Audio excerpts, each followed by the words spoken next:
क्यों दिखाई देते हैं? परेशान तो रहूंगा ना पार्वती, आखिर एक बेटी का बाप जो ठहरा।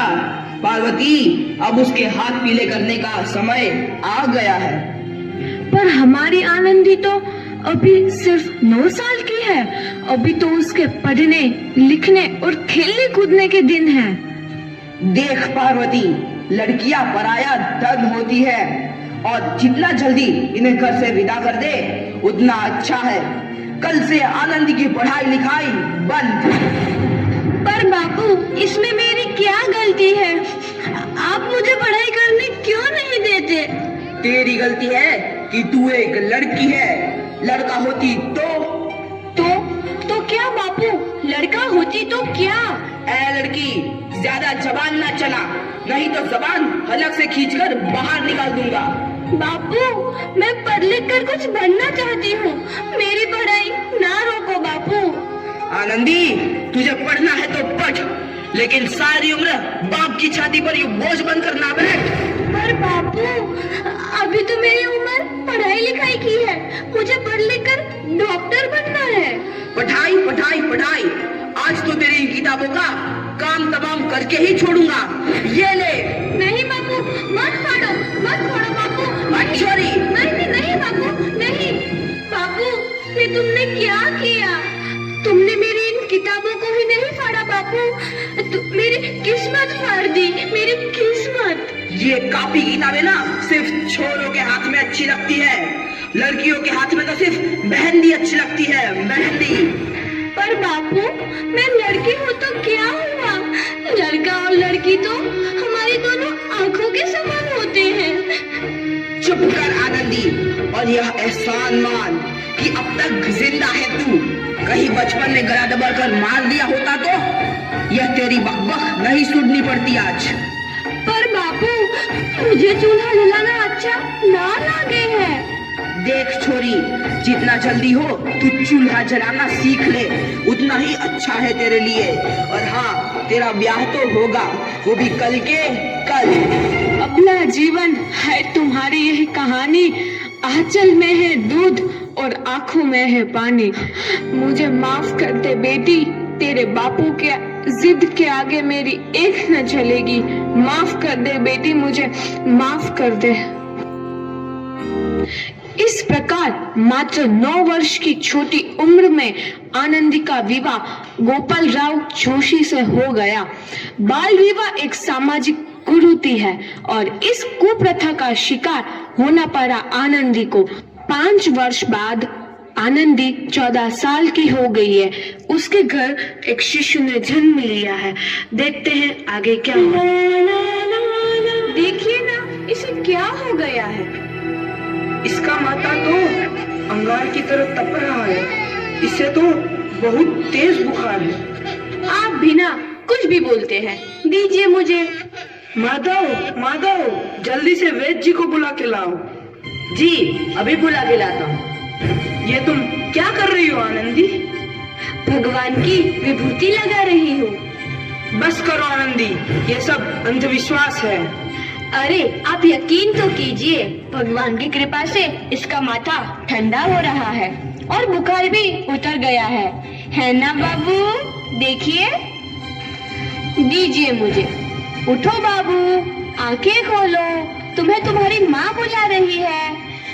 आंखें खोलो, देखिए ना इसे क्या हो गया है। आंखें भी नहीं खोल रहा। आंखें खोलो बेटा।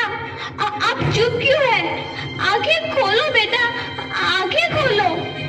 आनंदी, हमारा बेटा कभी आंखें नहीं खोलेगा।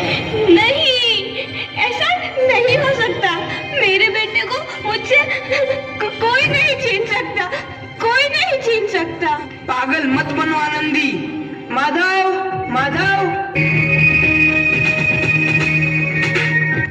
आनंदी, बंद करो ये पागलपन। भगवान ने मेरा बच्चा छीन लिया। भगवान ने नहीं, तुम्हारी अशिक्षा और अंधविश्वास ने तुम्हारा बच्चा छीना है। अगर तुम पढ़ी लिखी होती तो आज हमारा शिशु जीवित होता। तुम अनपढ़ थी आनंदी, अनपढ़। नहीं, अब मैं अनपढ़ नहीं रहूंगी। नहीं रहूंगी मैं अनपढ़, मैं पढ़ूंगी ताकि कल किसी और आनंदी को इलाज के अभाव में अपना बच्चा ना खोना पड़े। शाबाश आनंदी, और यही तुम्हारे अपराध के लिए प्रायश्चित भी है। झमसे निखर तू है नदी। आनंदी, तुम्हारी 12वीं का परिणाम आ गया है। तुमने पूरे कॉलेज में प्रथम स्थान अर्जित किया है। दिल खुश जहां आनंदी, तुम्हारी मेहनत रंग लाई है। तुम्हें शिक्षा वृत्ति मिली है। ये लो तुम्हारे अमेरिका जाने की टिकट। मुझे शिक्षा वृत्ति मिल गई, मैं अमेरिका जा रही हूँ। पर ये सब मैं अकेले कैसे कर पाऊंगी? आनंदी, अपने आप को इतना कमजोर क्यों समझ रही हो? फिर इतना पढ़ने लिखने का क्या फायदा? तुम अभी गंवार की गवार नहीं हूँ मैं अब गवार।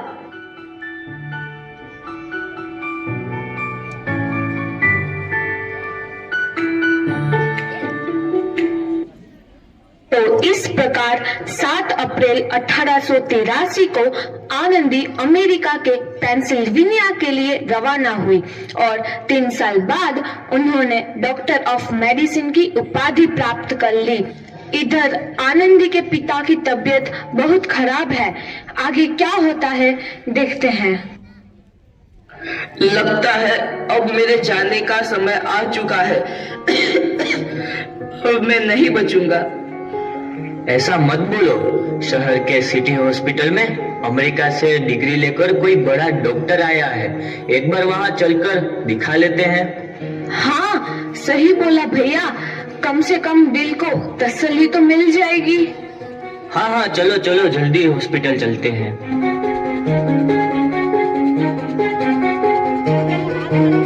इस मरीज की हालत तो बहुत ही खराब है। कोई चमत्कार ही इसे बचा सकता है। ऐसा मत बोलो भाई। डॉक्टर साहब कब तक आ जाएंगे? लो आ गई डॉक्टर मैडम। डॉक्टर मैडम जल्दी देखिए, मरीज की हालत बहुत ही खराब है।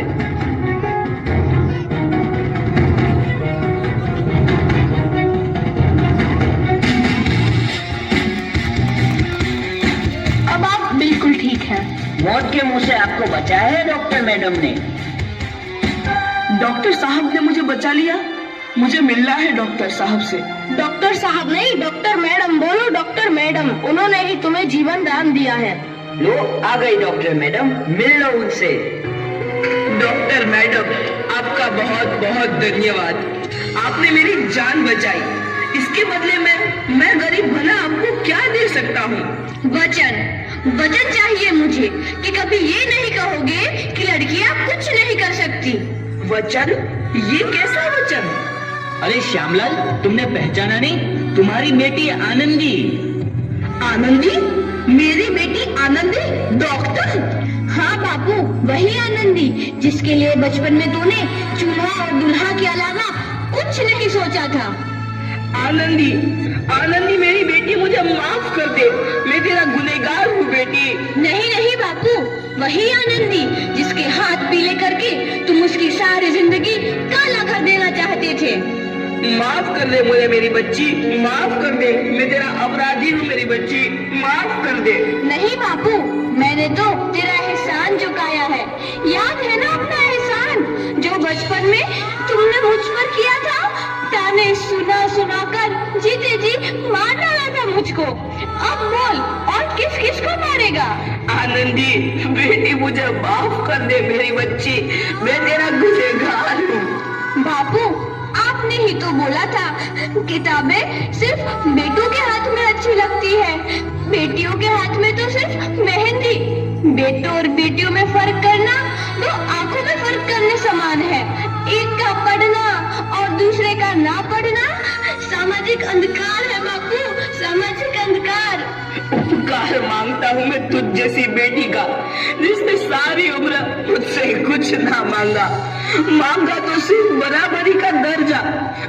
वरना सच तो यह है कि मैं तेरी माफी के लायक भी ना हूँ। मुझ जैसा बाप तेरी बराबरी कर सके, उसके मैं लायक भी ना हूँ मेरी बेटी, मैं लायक भी ना हूँ।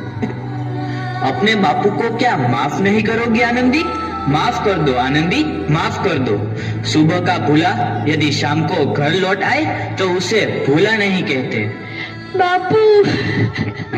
तो इस प्रकार आनंदीबाई जोशी ने अपनी मेहनत और अटूट इरादे से न केवल भारत की पहली महिला डॉक्टर बनी, बल्कि आगे चल के उन लड़कियों के लिए सुनहरा रास्ता दिखा गई जो जीवन में कुछ करना चाहती थी।